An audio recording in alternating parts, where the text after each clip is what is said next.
There's a kind of silence that follows you home from the hospital. It doesn't fill the air, it drains it. For Ava, that silence came not in words, but in the absence of them. No updates, no calls, no texts. Her husband, Tom, and their son, Max, had promised they'd check in every couple of hours. It was a short trip, just a weekend escape, a quick mountain biking detour at the edge of Lake Tahoe while she stayed behind for a routine outpatient procedure. They were supposed to be back by Monday. That was 5 years ago. At first, there was no panic.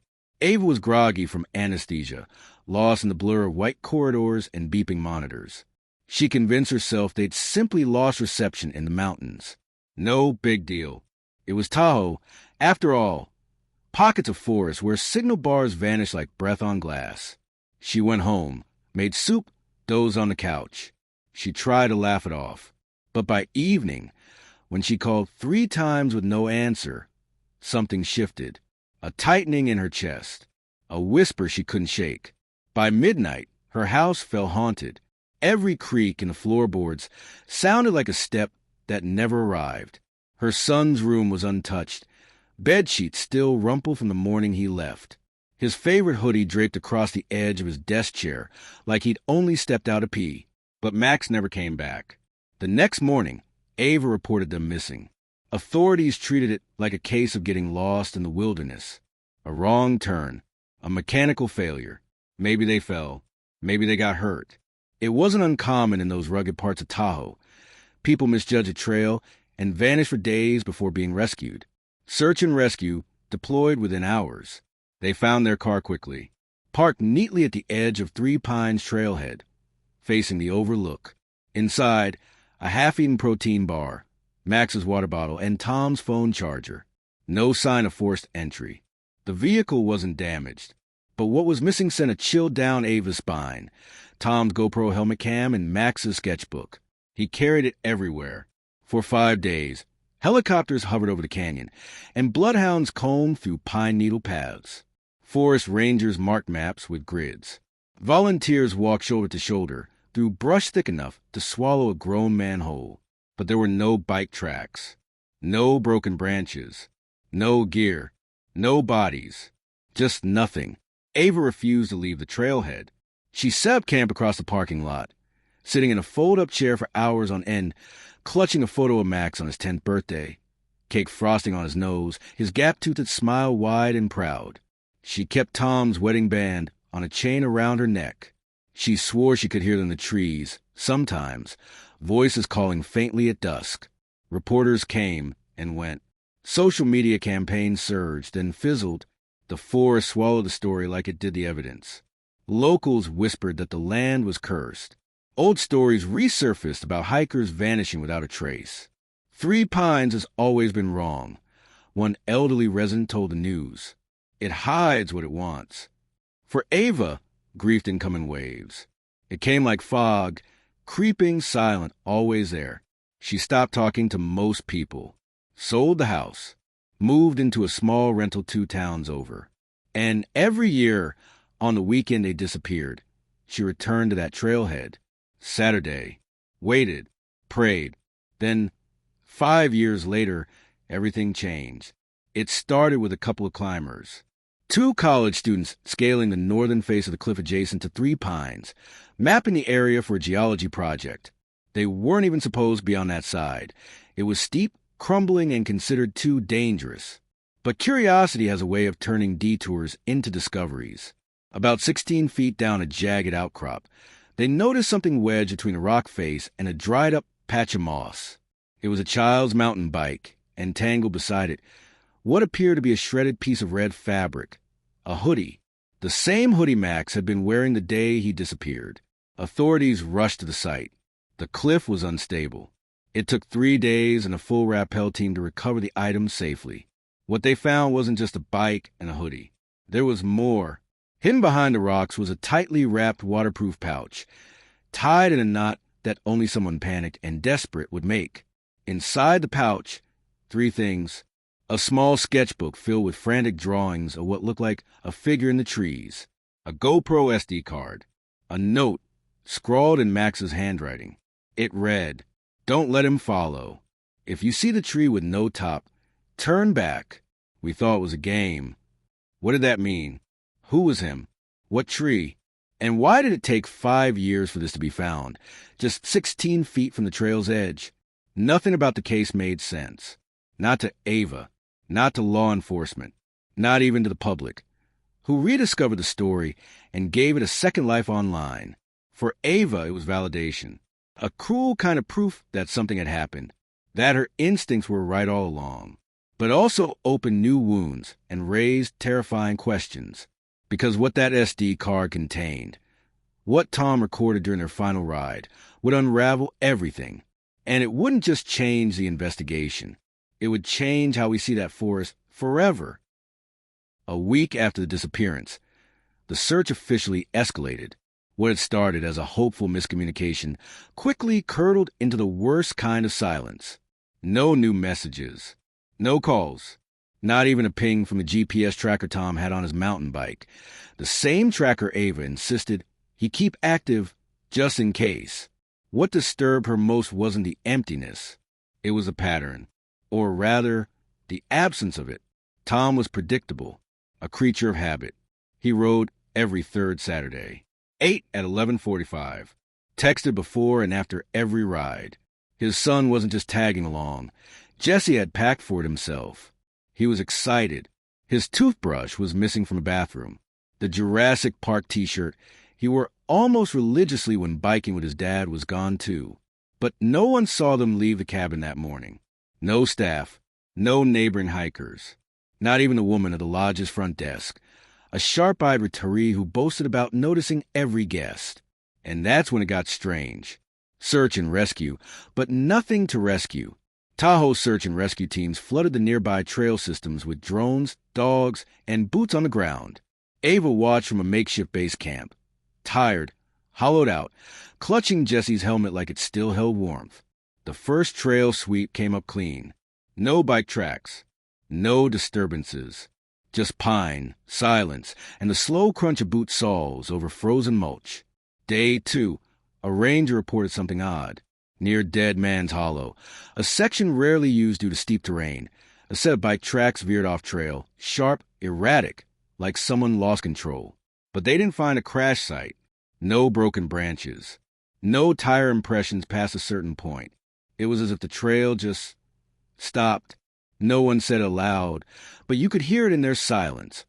Maybe they weren't there at all. The first found thing. On day 4, a rescue worker named Elena found something half-buried under a rotten log. A single Polaroid photo, warped by moisture. It was Jesse. No mistaking it. His wild curls, his lopsided grin, his hands gripping the handlebars of his bike. He looked excited. But behind him, almost too blurry to identify, was a tall shadow. A man, out of focus, too distant to make out. But his hand was resting on Jesse's shoulder. And the timestamp? March 21st, 2020, the day they disappeared. But neither Tom nor Ava owned a Polaroid camera. Widening the radius. The case shifted. The team expanded the search perimeter 10 miles out from the cabin. FBI agents joined the effort, citing possible abduction or foul play. A tech forensics team checked Tom's iCloud and devices. His messages? Ordinary. Loving dad. Nothing off, except for one file, recovered from his cloud backup, timestamped for 3:42 a.m. the night before they vanished. It was a short video clip, 9 seconds long. No faces, just the sound of Jesse's voice, half asleep. Dad, who's that man at the window? And then static. The next frame was blank. Locals start to talk. It's funny how tight-lipped people are until the news trucks arrive. By week 2, locals started whispering. Online forums, cryptic Reddit threads, even an anonymous voicemail left on Ava's phone. Check the cliffs near Firewatch Ridge. People go missing there. She showed it to police. They traced the call to a burner phone. Search crews headed to cliffs. Nothing. Just wind. But then came the diary. In a discarded campsite near an old Firewatch station, buried under a stone cairn, a searcher found a red moleskine notebook, warped and sealed in a freezer bag. It was Jesse's. Pages torn. Some entries intact. Dated 2. The last legible page read, "Dad said we can't go back down. He says someone followed us. But I don't hear anything. He keeps watching the trees. I think we're being hunted." A chill ran through Ava's bones when she read it. Jesse didn't know words like hunted. She had never heard him use it in his life. No closure, just cold. After 3 months, the search was officially scaled back. The story faded from the headlines. Ava stayed, renting a cabin 20 minutes from a trailhead. Every week, she hiked it alone, left food, prayers, screamed their names. But Tahoe is a place that forgets fast. A few online communities kept the case alive, r/unresolved mysteries, a podcast or two. But leads dried up. Sightings were always fake. Until 5 years later, when 2 hikers climbed up a ridge just beyond where anyone had looked before, a jagged rock face too dangerous for the dogs or drones. There, just over the edge, they saw it. A tangle of cloth, a piece of bike tire, a faint glint of metal, 16 feet down the drop, in a crevice no one had searched before. By the time day 3 rolled into day 4, it no longer felt like a missing persons case. It felt like a haunting. The search teams had scoured every ridge, slope, and trail. Rescue dogs lost a scent halfway up a narrow fire road known for mountain lion sightings. Helicopters circled above like vultures. Tom's car still sat untouched at the trailhead, parked neatly as if he'd be back in an hour. But neither he nor Ava returned. No wallet, no helmet, no tire tracks, no trace. The news outlets descended like a second storm. The headlines were gripping enough to feed the evening segment. Father and daughter vanish on family vacation, last seen mountain biking near Whispering Pines Trail. But what the cameras didn't show was a silence that settled back at the rented Airbnb. The one Ava had decorated with birthday balloons. The one her mother now sat in, surrounded by unopened gifts, replaying her last voicemail on loop like it could somehow bring them home. By the 5th day, officials quietly pivoted from rescue to recovery. Tom's wife, Lena, refused to leave Tahoe. She walked the trails herself, map in hand, praying for something everyone else had started to abandon: hope. And then, on the 6th day, something shifted. It was a hiker, just an ordinary local, out for a morning walk near Eagle Rock. She paused beneath a cluster of pine trees, kneeling to tie her shoe when she saw it. A book, worn, weather-stained, stuffed between roots as if the forest had tried to bury it.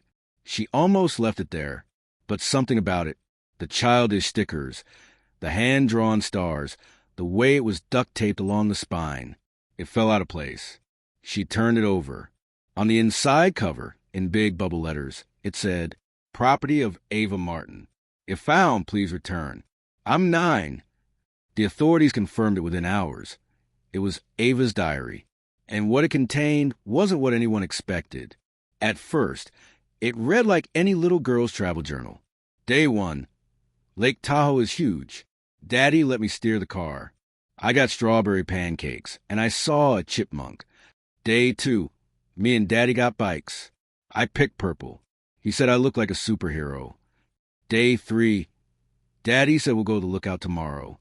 He said there's a view that makes you feel like you're flying. But then the entries took a turn. Day 4. I heard someone outside the cabin last night. Daddy told me it was just a raccoon. But raccoons don't whisper. Day 5. We found a trail that wasn't on the map. Daddy said it might be a shortcut. I don't like it here. The trees look like they're watching. Day 6. Something is wrong. Daddy keeps looking behind us. He told me not to talk. I want to go home. There were no entries after that. The rest of the pages were torn out.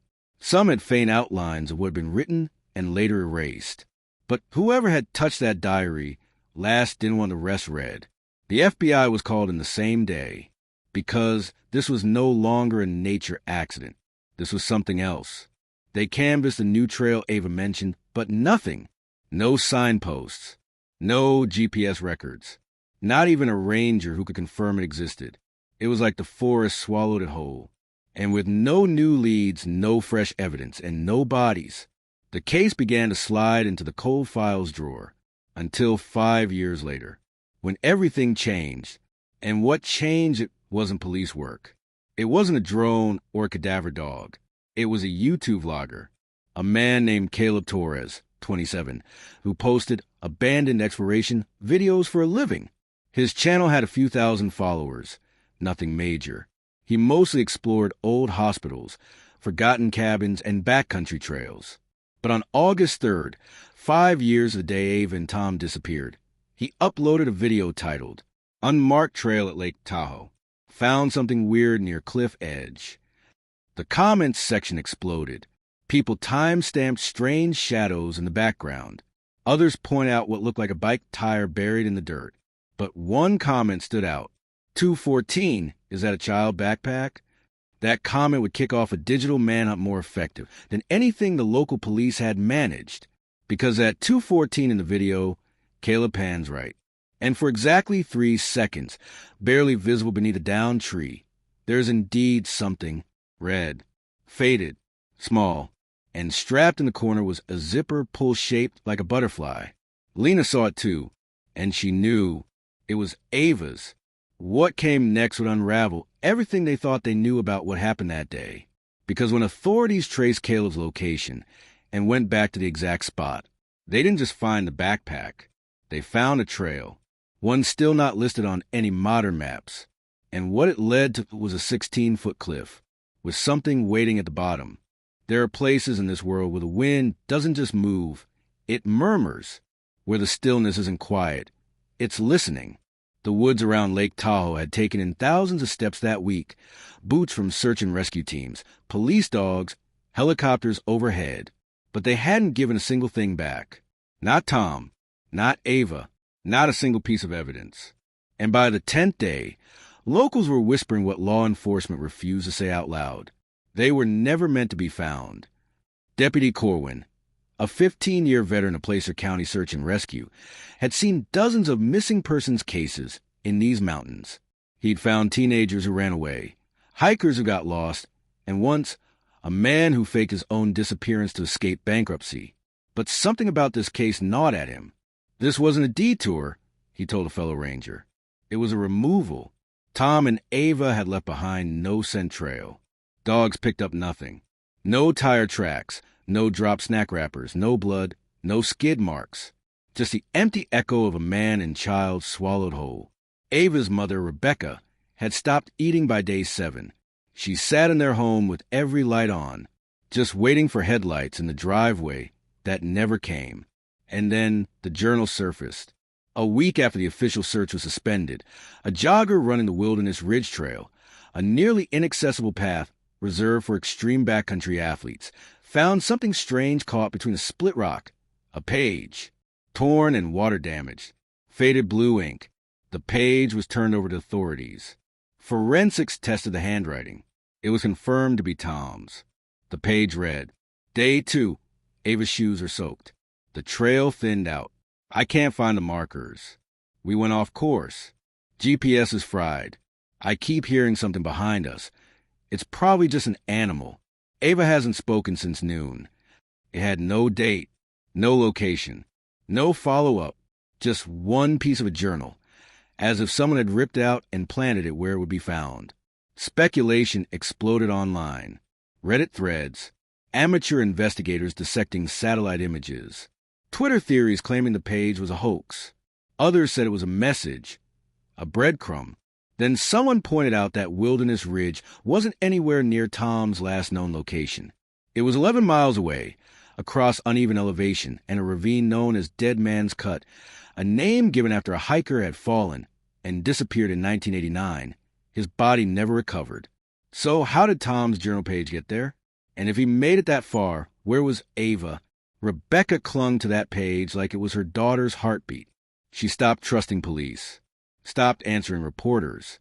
Instead, she hired a private team, backcountry specialists, ex-military trackers, and one survivalist named Ira Flynn, a man known in the area for recovering what others couldn't. Flynn didn't believe in ghosts or monsters. He believed in patterns. And Tom's didn't fit. Flynn traced a path from the resort to where the page was found. Not the public trail, not the maintenance road, but an old smuggler's route used by poachers back in the 60s, mostly overgrown now.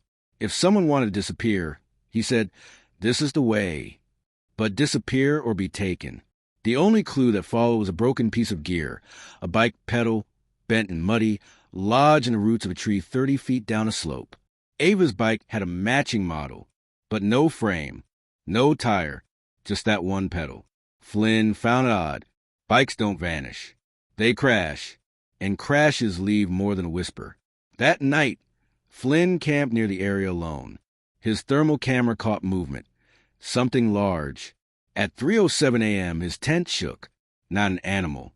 A deliberate push, like someone or something wanted him gone. But when he stepped outside, nothing was there. Just trees, fog, and an eerie silence thick as wool. He never camped out again. Meanwhile, at home, Rebecca started receiving anonymous calls. No one spoke, only breathing. Sometimes a faint whistle, always at 2:16 a.m. She reported it, traced it, but the number led nowhere. And then the voicemail came, a female voice, static-drenched, barely a whisper. "Help us." It sounded like Ava, or was it? The folded topographical map Ava discovered in the rusted canister was brittle at the creases and water-stained around the edges. It was unmistakably old, older than Tom's disappearance. But someone had marked it recently. A bold red X was drawn onto a cliffside just west of Echo Ridge. And next to it, in jagged, uneven writing, he was never alone. Ava sat silently in the ranger station, the map trembling slightly in her hands as she read the message again. Sheriff Hallbrook stood beside her, visibly unsettled. "This can't be a prank," he muttered. "Nobody outside this investigation knows what's been found, or where." The morning fog was still clinging to the pines as they returned to Echo Ridge, this time not for evidence, but for answers. The hidden route, the path leading to the marked X on the map, wasn't on any official trail record. It required crawling beneath a fallen tree and scaling loose granite. Ava wasn't in hiking boots. She was in grief-stained sneakers, but nothing could slow her now. 20 minutes in, the trees grew sparse, and a strange mist lingered in the air, heavier than any fog she felt before. The wind died, and then they saw it. A pile of stones, stacked unnaturally in a spiral formation, not quite a cairn, not quite random. At its center was a small wooden box, wrapped tightly in plastic. Sheriff Hallbrook hesitated. Ava didn't. She peeled the plastic back and opened the lid. The Polaroid. Inside was a single Polaroid, old, faded, but unmistakable. Tom, standing by a tree. Behind him, a man, unclear, out of focus, but present. Tom wasn't alone. Ava blinked, her throat tightening. "That's not from our trip," she whispered. "That tree, those markings on it. I don't recognize them." Hallbrook scanned the image, squinting. "This wasn't taken recently," he confirmed. "The film stopped from the late 90s. Then why is Tom in it?" Ava's voice cracked. That night, Ava couldn't sleep. She kept replaying the image in her mind. Tom's smile. It wasn't forced. It wasn't fearful. It looked like he knew the man. A lost diary page. The following morning, under the guidance of a forensic anthropologist, they re-examined the bones found at the 16-foot drop. Buried under a stone just inches from the edge was something overlooked, a piece of waterlogged leather. Inside, a page torn from what appeared to be a notebook, dated August 18th, one day after Tom and Kayla were last seen. The handwriting matched Tom's. The words were shaky, written in haste. "I let him in. I didn't know. I thought he was hurt. I was wrong. Caleb's still with him. He said I could leave, but he lied. If anyone finds this, don't look for me. Find my son. He's all that matters." Ava's knees buckled. Hallbrook read the note aloud again. No one spoke for several minutes. The local who remembered. The next day, a call came in from a man named Joseph Holloway, a quiet, retired Forest Service employee who had worked in the Tahoe region for over 30 years. He remembered a ranger, a part-timer, who worked briefly in 2018. "Strange fellow," Joseph said he didn't believe in phones. carried an old map book and a Polaroid camera everywhere. Never gave his last name. Just Carl. Said it like it was a joke. Carl. Ava's heart dropped. That was the name scribbled in a corner of Caleb's old notebook years ago. One line, written in a child's messy scrawl. Carl said never to tell. He says Mom wouldn't understand. The echo in the canyon. Driven by desperation, Ava insisted on revisiting the narrow canyon where Caleb's boot had been found. This time, she brought with her an object she hadn't touched in years, Caleb's favorite music box. A small, wind-up toy shaped like a bear, gifted him by Tom. She wound it and set it on the ground. Its haunting melody, "Twinkle, Twinkle, Little Star," echoed softly against the canyon walls. And then a sound, not wind, not animal, a distinct, drawn-out whistle mimicking the melody. Sheriff Holbrook turned sharply. "That's not an echo," he whispered. They weren't alone. The wind had gone still. The music box slowed to a final haunting chime, and in the breathless quiet of the canyon, that whistle, distant, deliberate, came again. Not an echo, not nature. Ava's hands clenched involuntarily as she stepped forward. "Stay behind me," Sheriff Holbrook said, drawing his sidearm. But Ava didn't stop. Something primal had taken over, a sense only a mother could understand. That sound, it wasn't meant to scare her. It was meant to call her. The splintered tree. They followed the whistling melody deeper into the ravine until abruptly stopped at the base of a dead tree, gnarled and twisted, with a wide crack down the middle as if lightning had split it decades ago. Behind the tree, buried under moss and brush, was an opening, not quite a cave, more of a crawlspace gouged into the earth and partially reinforced with old wooden beams. Someone had built it intentionally. Sheriff Holbrook radioed for backup, but Ava didn't wait.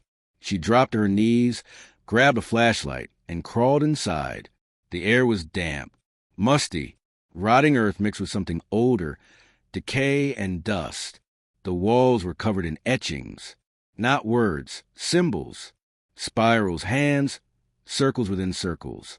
And then she saw it, the scrapbook of shadows. A rusted trunk sat at the far end of the cramped space.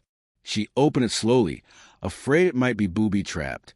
Inside were dozens of photographs. Children, boys, some smiling, others not. Each photo had a name written on the back in faded ink, and beneath the stack, sealed in a plastic bag, was a thin notebook. Ava opened it. It was a journal, and the first page stopped her breath.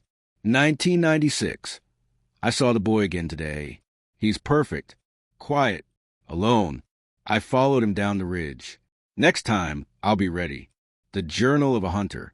It was filled with entries, dates, locations, details. It wasn't just about Tom or Caleb. The writer, Carl, had been watching families in the mountains for decades. The entries were methodical, almost scientific.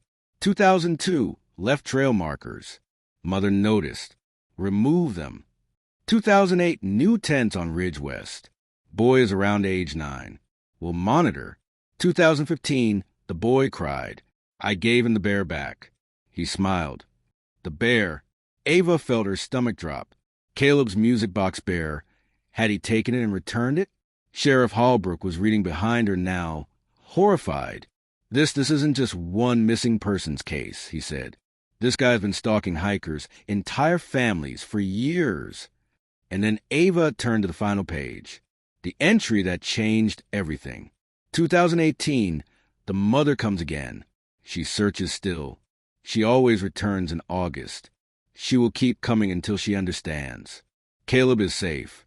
He lives in the quiet now. He is mine. Ava nearly screamed. Her vision blurred. He's alive, she whispered. 5 years and he's... But the word safe twisted in her mind like a knife. Who defines safe in a place like this?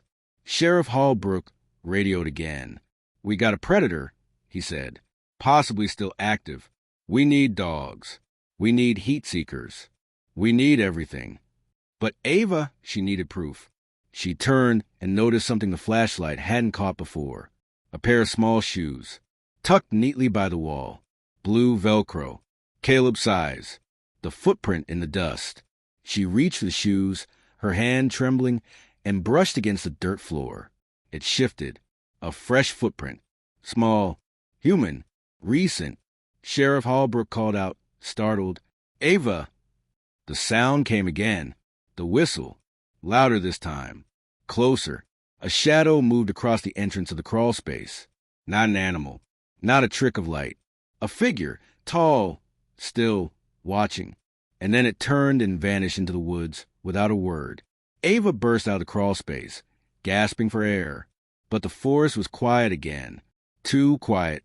The unspoken revelation. By nightfall, the area had become a search site. But the more the team searched, the less they found.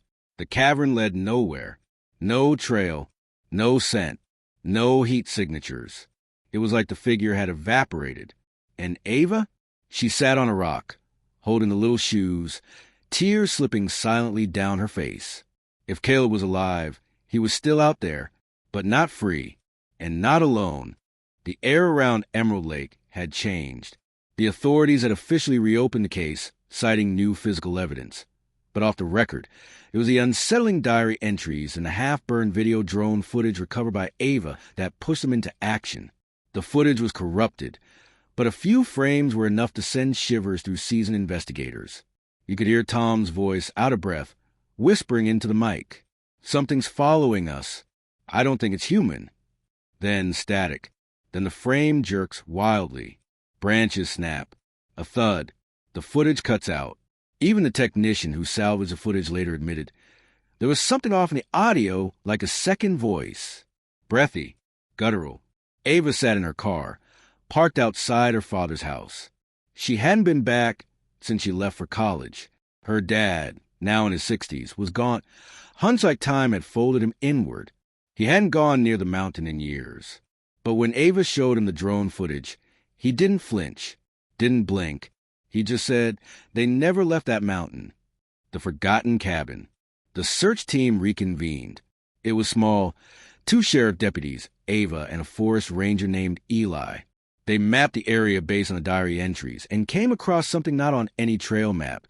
An abandoned fire lookout cabin, built in the 1940s, perched above a ravine 400 feet deep. It took hours to reach. Inside, it was eerily preserved, dust thick on everything except the fireplace, which had clearly been used recently. A rusted tin lunchbox sat atop the table. Inside, a child's sock, a half-burned photograph of Tom and his son, and a matchbook from a roadside diner dated 5 months ago. 5 months. But they vanished 5 years ago. That's when Ava started questioning everything. What if he wasn't dead? Something still watching. That night in the cabin, Eli took the first watch while the others slept in shifts. Around 3:17 a.m., he reported hearing footsteps on the roof. He radioed in, but nobody answered. He climbed out the window with his flashlight. Nothing, except a pile of small rocks stacked in a spiral on the edge of the cliff. Rocks that hadn't been there hours earlier. Ava woke to the sound of the wind slamming the shutters. Except there was no wind. The trees were still. The air was silent. She could hear whispers on the floorboards. Whispers in her brother's voice. "Come find me." The pattern emerges. Back at her hotel, Ava couldn't sleep. She laid out every piece of evidence they had collected. The diary entries, the rocks, the sock, the drone footage, the sketchbook, and the burned photo. One of the entries said, "He left symbols in the trees." Same ones from the nightmares. She flipped through a forest ranger's map. Then she saw it. A faint pattern formed when you traced the symbol placements. A spiral, just like the rock spiral at the cliff. And at the center of that spiral, a cave, hidden behind a waterfall on Black Ridge. A memory unlocks. The next day, Ava visited her childhood home again. In the attic, she found something that made her blood run cold. A painting, drawn by her brother at age 5. He'd titled it, "The Place Where Time Stops." In the drawing, a boy stands before a dark cave, eyes wide. Behind him, a tall figure looms, faceless, arms too long, limbs bent the wrong way. Ava had always thought it was just a child's imagination, but now she wasn't sure. Ava's choice. Ava didn't tell anyone. She packed a bag, loaded her father's old hunting gear into her Jeep, and left a single note on the kitchen table. If I'm not back in 3 days, don't come looking. The story had shifted. It was no longer about rescue. It was no longer about grief. It was about what was calling them back. And why? For most people, memories fade like old photographs, soft around the edges, dulled by time. But for Ava, some memories never blurred. They burned, like the way Tom had looked at her that final morning. A glance too long, as if saying goodbye without the words. Or the way the breeze shifted on the mountain that day, suddenly colder, like someone else had arrived. Now, standing at the foot of the same trail, 5 years later, that memory sharpened into something else. Warning: the search team. The authorities agreed to reopen the case under pressure from Ava's recovered footage, but they weren't sending a SWAT team.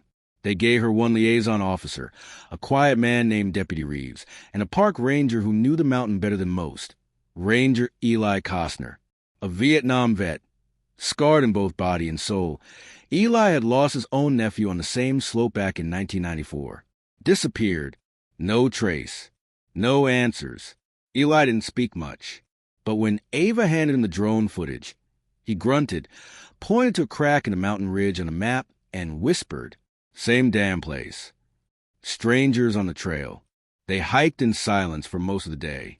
Every so often, Ava would notice small, almost imperceptible signs. Rocks stacked into tiny spirals, twigs broken at odd angles, carvings in the bark of trees. A crude X went nigh above it. The closer they got to the ridge, the more distorted the trail became. Bird song disappeared. The trees thickened unnaturally. The compass on Eli's belt began to spin. Deputy Reeves cracked a joke to ease attention. Guess we're officially off the grid. But no one laughed. The lost cabin. By sunset, they found it. A structure not on any map, weather-beaten and sunken into the hillside. It looked like a ranger outpost from the 1950s, long abandoned. But it wasn't empty. Inside, they found a lunchbox containing an ID card belonging to Tom Landers, a worn teddy bear duct-taped at the neck, and a Polaroid dated just 6 months ago of 2 men standing by a fire, one of whom resembled Tom, older, bearded, and tired. But the other face had been burned out of the photo, scratched until the emulsion peeled. Deputy Reeves turned the photo over. On the back, written in sharp red ink, "I told you not to come back." The twilight hours. They stayed the night. Eli built a fire. Ava couldn't sleep. Neither could Reeves.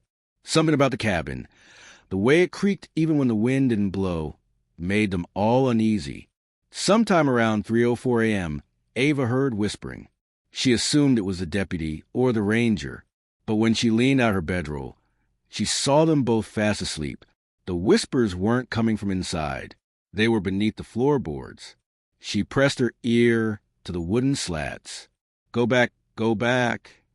Something waits in the trees. When the sun rose, something had changed. The forest felt thicker. The path they cleared the night before was gone, covered in new growth. Impossible, unless someone had planted it overnight. Reeves checked the perimeter. He came back pale. "We're not alone." There were footprints circling the cabin, barefoot, child-sized. Some had 6 toes. And at the edge of the clearing, where the trail should have been, someone had hung Tom's old hiking boot from a tree branch. Fresh mud still on the sole. The cave symbol returns. Ava pulled out the drawings again, her brother's childhood sketchbook. The same symbol kept appearing, a spiral with an eye at the center. She showed it to Eli. He stiffened, then removed a patch from his ranger uniform and showed her the original logo from 1972. It was the same spiral. The old searchers believed it marked where time bends. Ava remembered something from her own dreams, Tom's voice echoing, not through memory, but through now. "Don't trust the trees." A secret no one filed. Back at base camp, Eli confessed something no one in the department had ever admitted publicly. There had been 43 disappearances in that sector since 1967. Most were blamed on exposure, animal attacks, or getting lost. but the reports had something in common. Every hiker vanished within a mile of the cave at Black Hollow Ridge. Every case had a missing time gap, watches and GPS devices that froze for hours. And every final transmission had a version of the same phrase. Something's out there, watching. The mountain's memory. Ava finally understood what Eli had meant when he said the mountain doesn't forget. It remembers pain. It holds the last breath of everyone it takes. But worst of all, it learns. Each time someone disappears, it gets smarter, mimicking voices, moving things, distorting light and time. Maybe Tom hadn't just been taken. Maybe he'd been replaced. By the time local authorities declared the case cold, winter had returned to Lake Tahoe like a slow, suffocating breath. Tourists thinned out. Cabins sat shuttered. The trails where Ava's family used to ride were now caked in early snow and silence. But not everyone had moved on. That's when Jim Weathers, an off-grid hiker known to locals as the Man from Pines, walked into the sheriff's office, his heavy boots leaving a trail of melted snow across the floor. He was wild-eyed, wrinkled, unshaven, carried a smell of pine, smoke, and something sour. "I saw them," he rasped, leaning in close. 3 years ago. Father, son, and someone else watching them. Deputies thought he was delusional, just another mountain hermit, with too many ghost stories and not enough teeth. But when they asked him to describe the boy, he said something that froze Ava mid-step as she entered the station to drop off another flyer. He had one glove, black, torn at the wrist, looked scared out of his mind. That was the exact description of Josh's glove, one they'd never released to the public. The photograph, Weathers agreed to show them where. He claimed he'd seen movement near Old Hollow Ridge, a part of the forest locals avoided after sundown. It wasn't just the terrain, narrow paths that turned to cliffs, sudden drops into icy ravines. It was the stories, whispered tales of people who went missing there and were never found. The sheriff assigned 2 deputies and a drone operator to follow Weathers the next day. Ava asked to come, and surprisingly, they agreed. When they reached the ridge, Weathers stopped beside a decaying log and pointed. They were down there. They lowered the drone. It skimmed the treetops. Ava watched the screen, her pulse thundering, as the drone dipped below the canopy. Then it paused, hovered. Everyone stared. A faint, unnatural glint caught the sun, something metallic half buried in the dirt. The drone closed in. It was an old disposable camera, shattered and waterlogged, but still intact. Deputies rappelled down and retrieved it. What they developed weeks later would twist the entire narrative. A glimpse into the unknown. The first few photos were typical, grainy shots of pine trees, rocks, Josh making a silly face, Tom pointing at a trail marker. Then the last 3 images. Josh's terrified face, blurred and poorly lit. He's hiding behind what looks like an outcrop, his eyes wide, almost pleading. Tom's back, crouched, facing a shadowed shape, tall, humanoid, unnaturally still and faceless. It stood between the trees at a distance, but the distortion made it hard to define, like the lens itself couldn't focus on it.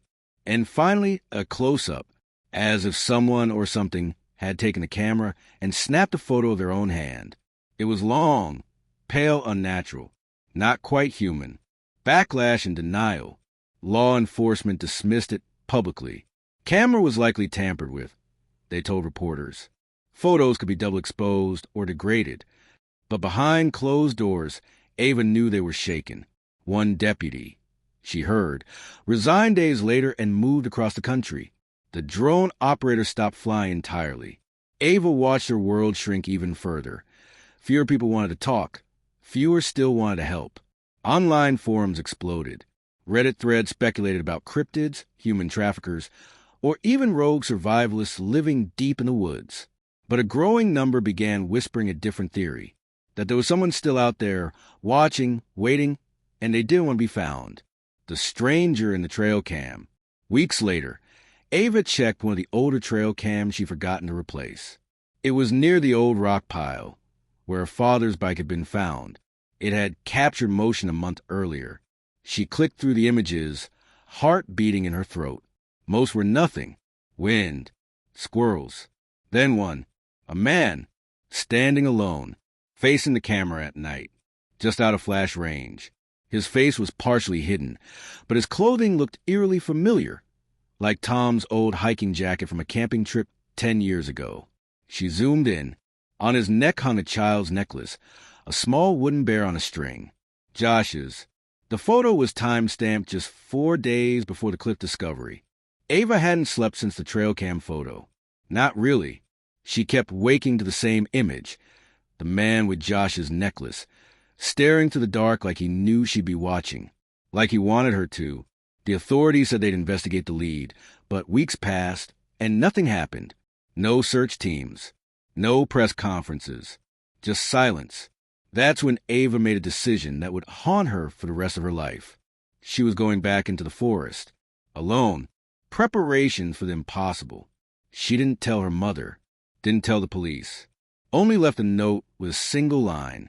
If I don't come back, look in the North Basin. You'll find him there.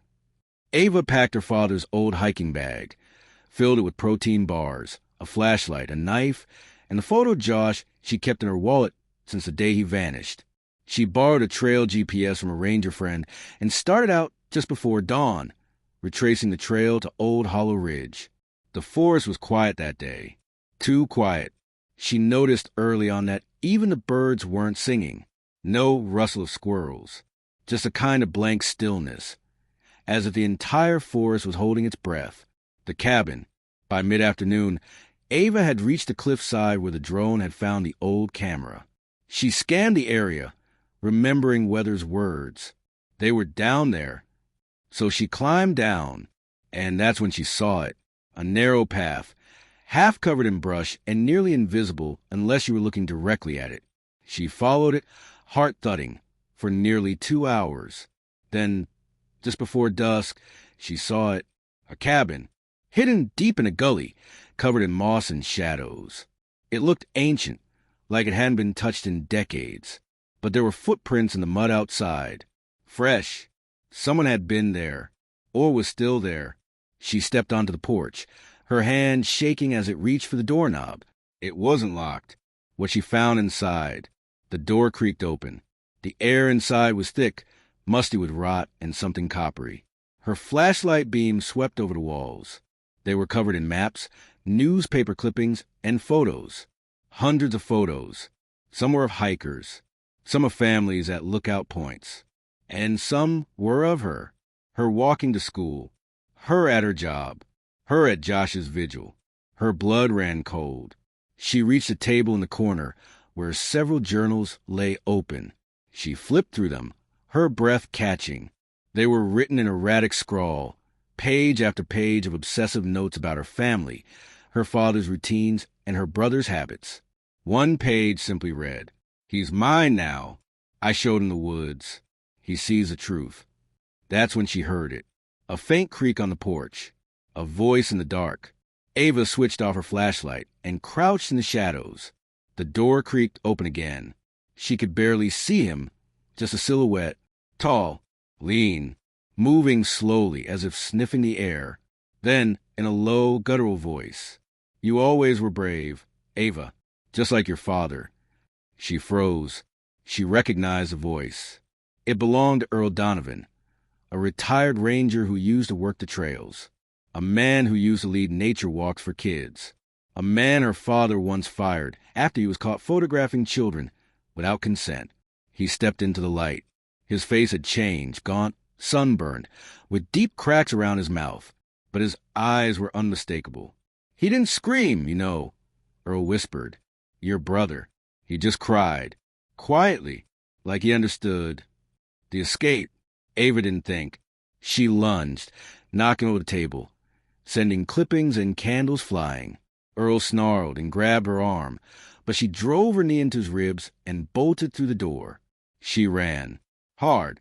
Trees slashing her skin, branches clawing her face. She didn't stop until she saw headlights, a ranger patrol. She collapsed into the dirt, screaming. When they returned to the cabin, Earl was gone, but the cabin wasn't. They photographed everything, took the journals, collected fingerprints. They had a name now, and Ava had proof. But still, there was no Josh. Not yet. Ava sat across from the detective, her hands wrapped around a paper cup of coffee she didn't remember accepting. The cabin was real. The journals were real. And the man she had identified, Earl Donovan, had vanished like mist into the pines. The press swarmed. The town was horrified. But still, Josh was missing. Without a body, without concrete evidence of where he was taken or what had been done to him, the case remained in limbo until the earth gave up its secrets. A break in the ice. 2 weeks later, a freak storm swept through Sunset Hill. The North Basin overflowed. When the rangers did a damage survey of the lowlands, they found something odd. A sinkhole had opened beneath the forest floor, revealing a hollow space reinforced with wooden beams. And inside it, shoes, clothing, a child jacket with Josh's name stitched on the tag, and bones. They found 4 sets, 3 children and 1 adult, all buried beneath years of leaves, dirt, and shame. One of the children's remains still wore Josh's missing necklace. The hidden past of Earl Donovan. The investigation exploded overnight. A full forensic team moved in. The remains were exhumed, dated, and cataloged. But the horror went deeper. One of the investigators stumbled upon a sealed DHS folder, a confidential report tied to Earl Donovan's employment history. The truth came out like poison. Earl had been accused of misconduct years ago, but the complaints were buried to avoid public backlash. He had worked in 3 other counties before Sunset Hill, each time leaving quietly after an incident. In one of those counties, a boy had vanished, a case long thought unrelated. But Earl had a pattern, and Sunset Hill was just his final hunting ground. The cold trail burns again. Despite the evidence found, Earl Donovan was still missing. A bolo went out across the state. His old RV was located, burned out in a ravine. Inside were bloodstains and fragments of what appeared to be another victim's clothing, someone not yet identified. But of Earl himself, there was no sign. Locals started whispering that he'd gone feral, living in the woods like some animal, sustained by hatred and isolation. A few hikers claimed they saw someone watching them from the trees. One described him as wearing a ranger's badge that didn't shine anymore. Searches continued. Dogs were brought in.